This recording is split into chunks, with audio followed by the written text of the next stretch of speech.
All right, fellas, picture this. You're out on a date. Everything on the date was incredible. She's looking beautiful. You're feeling amazing. The conversation was on point. And then the check arrives. And suddenly it's the dreaded wallet dance. Who's paying the bill? Do you make her pay for dinner?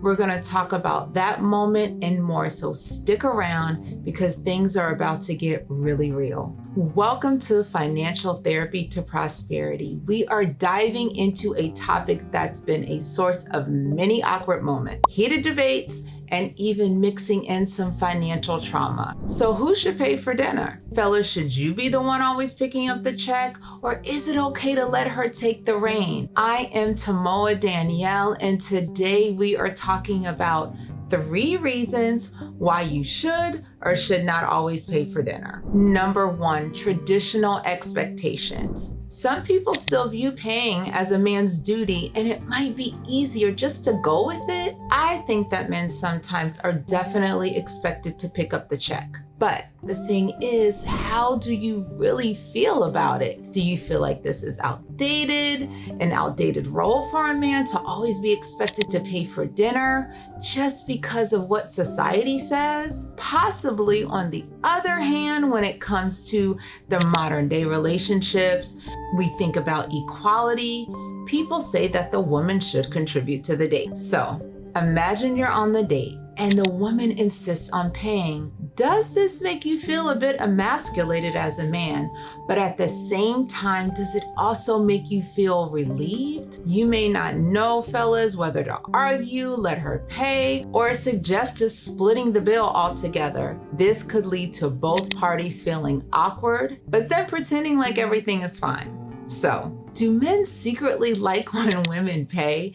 Does it challenge their sense of masculinity? The potential relief and guilt that come with letting someone else cover the cost, fellas? What does that really feel like? And how financial dynamics play in the relationships can definitely reflect a much deeper issue, including financial trauma. So when we think about financial trauma and specifically whether or not you should be the one to pay for the bill, we think about our past experiences. Things like, watching our parents argue about money, or just growing up and our thoughts revolving around money. And this also has to do with some types of financial insecurity and also past relationships. This could influence your feelings about whether you should be paying for dinner and what's important to you. It may also be a situation where you're actually doing something where you're wanting to please your partner out of the need to people please, but recognizing this isn't just about the bill, it's about a deeper connection with your self-worth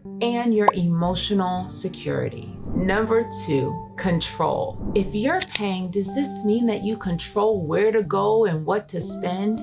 Do you think that the person that pays the money should control the whole date? This could definitely be an issue related to financial trauma. Because of your past and the things that have happened to you financially in relationships, this could definitely be based on that. This could also be based on your male ego. On the other hand, financial health is important, so constantly paying for dates and dinners can drain your finances, and that would lead to resentment and stress either way. We really should be communicating to our dates, to our partners way at the beginning about who should pay for dinner. So fellas, picture this. It's your lady's birthday and she's invited her entire squad for dinner. Suddenly, you find yourself staring at the bill that's the size of your rent.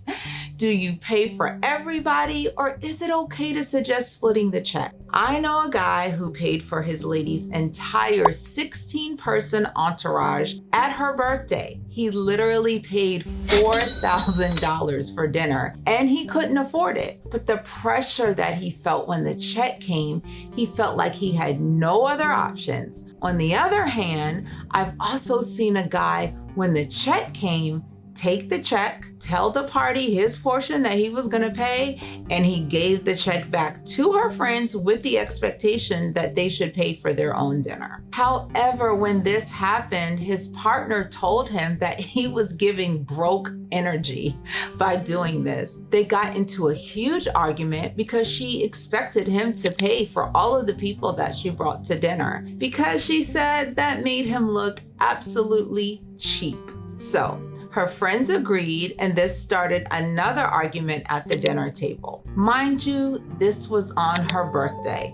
This birthday dinner dilemma got completely out of hand simply because there was no communication about the dinner beforehand. And honestly, because of the past, the way that this couple particularly did everything, her expectation was that he was going to pay for everybody at the birthday dinner because he usually paid for everybody. Number 3, impressing her. So, I get it, fellas. Being able to pay for dates and dinners, can be a way of showing a woman right at the beginning, really early in the relationship, that you can provide for her. But at the same time, don't you think that honesty is important? So possibly splitting or alternating who can pay the bill actually helps with transparency about finances and potentially preventing financial trauma later on in your relationship. Okay, guys, so you're out on a date with someone that you really want to impress.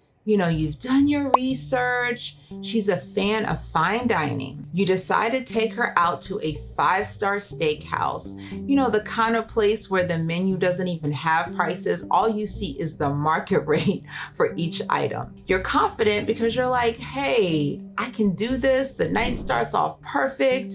You both look good. The conversation is flowing. The server is treating you like royalty. You order a bottle of wine that costs more than your monthly phone bill.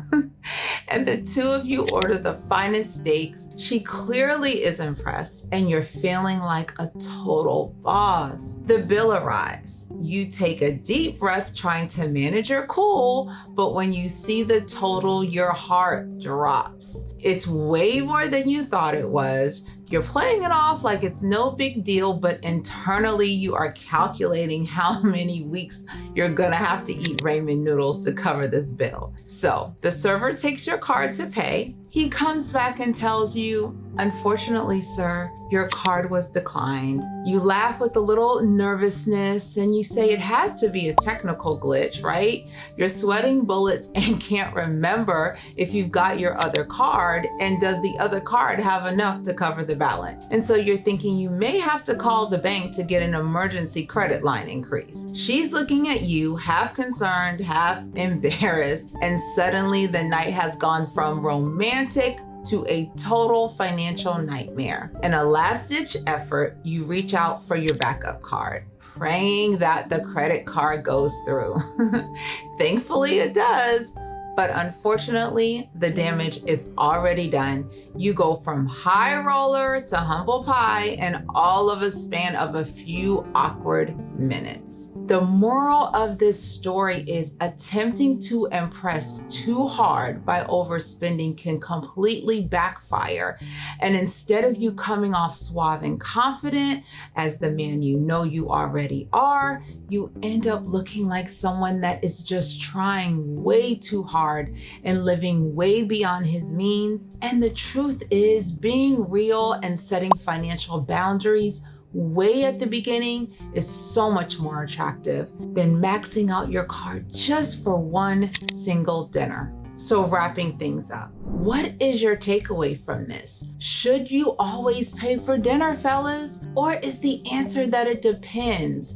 There is no one-size-fits-all answer, but honestly, understanding why you feel the way you do about it can help you better make choices for both your finances and your relationship. Now we're moving into the credit gem of the day. Remember that you can always call your credit card companies and ask for a credit limit increase. You can also ask that the APR be lowered, even if it's just 0.1%. But remember, when you ask for the credit limit increase, you should ask the bank whether they're going to conduct a hard or soft inquiry, as this can affect your credit. And hey, look, anyway, You want to do this, especially if you're going to be paying for dinner, because you don't want your credit card decline when you take her out to that 5-star restaurant.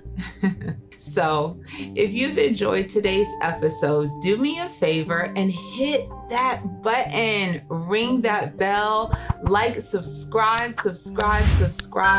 and please drop a comment below. We want to hear your thoughts. Have you ever been caught in an awkward wallet dance at dinner? Do you have a funny story about paying for dinner? Let's keep the conversation going. And thank you for watching today. And lastly, remember, you are your greatest value. You are your greatest asset. Take care. Thank you.